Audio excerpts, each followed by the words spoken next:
Sizni yuzingiz ichki organlaringiz qanaqa ishlayotganini ko'rsatib beradi.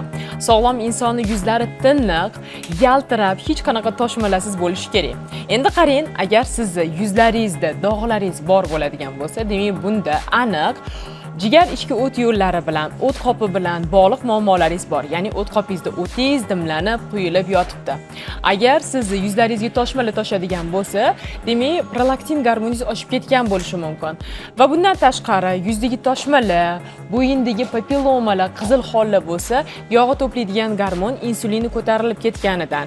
Ya'ni siz ko'p miqdorda shakar mahsulotlarini, un mahsulotlarini iste'mol qiladigan bo'lsangiz. Bundan tashqari, agar sizni sochlaringiz tez yog'lanib, qazg'oq bo'ladigan bo'lsa, demak, zamburug'lar, ya'ni kandidozlar organizmingizda, ishlaringizda ko'payib ketgandan bo'ladi. Har qanaqa muammoni ham aniq yechimi bor. Buning uchun siz birinchi navbatda analiz topshirib, unga yechim qilishingiz kerak. Va har kuni vaqtida uxlab, sportni qo'shib, to'g'ri ovqatlanadigan bo'lsangiz, kunma-kun yuzingizdagi toshmalaringiz kamayib boradi. Bu videoni bo'lsa, yuzlarida va sochlarida muammosi bor bo'lgan yaqinlaringizga yuborib qo'ying.